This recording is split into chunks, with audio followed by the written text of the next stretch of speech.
We are moving closer and closer to that magical time of the hunting season where anything can happen at any time. And hopefully you've been seeing some rut activity starting to ramp up where you hunt, maybe some more scrapes and rubs popping up, and maybe some bucks starting to pester some of those does.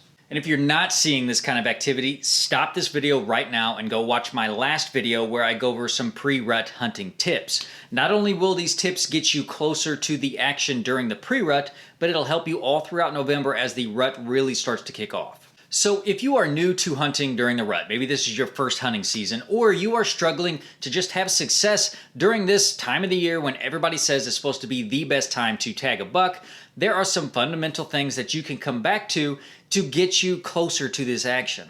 So in this video, we're going to go over 3 beginner rut hunting tips. Now I say beginner, but they're really just fundamentals. It really helps when you're struggling to simplify the strategy and get rid of all that fluff. Get back to just the fundamentals. But before we go over these beginner/fundamental rut hunting tips, do me a favor, and if this is your first time on my channel, hit that subscribe button. Make sure you click that bell icon so you can be notified every time I upload a video. And the first beginner tip to hunting the rut is to always start with the bedding areas. You could spend all the rut hunting right over your magazine cover food plots and never see a good deer out there during daylight hours. And personally, I feel like the only places that are consistently successful hunting right on top of their food plots during the rut are those heavily managed private properties where they can really dial back the pressure and deer just feel comfortable everywhere. But all the other places, either your food plots suck this year because of the horrible drought like we've had here in Missouri,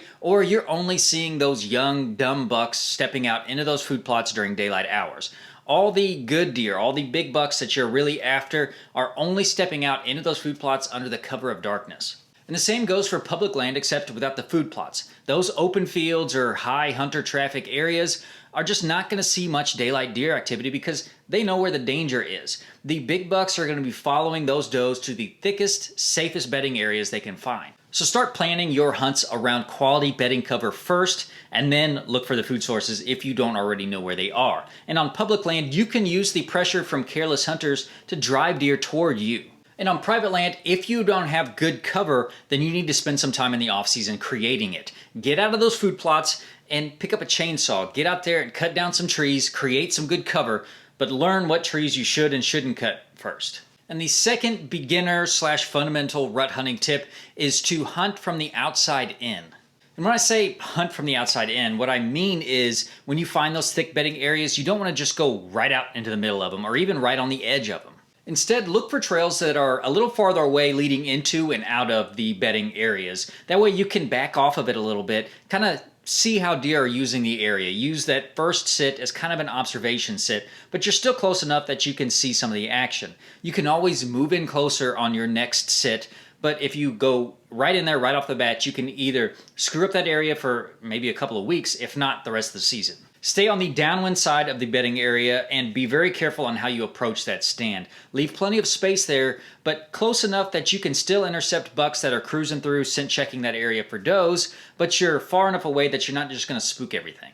And the third beginner rut hunting tip is to save those food plot hunts, those food source hunts, for the evening sits. My general rule of thumb, unless I have a consistent pattern that says otherwise, is to hunt bedding areas in the morning and food plots or food sources in the evenings. And these food sources don't have to be food plots. They could be places that still have acorns. They could be areas that have a good amount of woody browse. But I'm going to guess that more often than not, you are going to want to hunt your food plots. And you really should. I mean, you spend all this time and effort and money into making a great food plot, so you should be able to tag a deer out of it.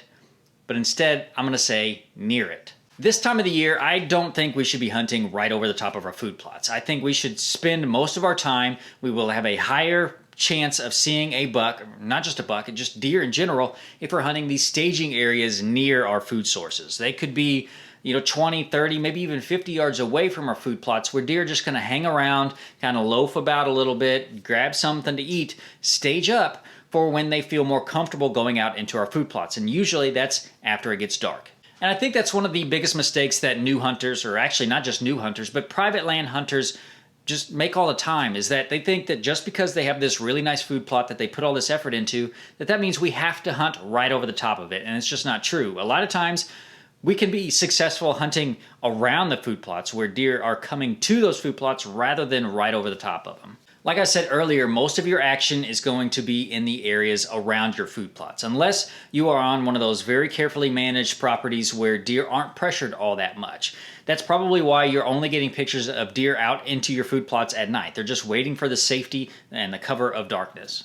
So that's when you set up on those trails leading into your food plots. You figure out how to hunt those areas, how to get into them without alerting any deer, and you will have a much more exciting rut. So that was 3 beginner/fundamental rut hunting tips. If you have any more tips you'd like to share, make sure you leave those down in the comments below. It really helps out other people. Hit that like button if you like this video, share it if you found it helpful, and make sure that you are subscribed so you can stay informed.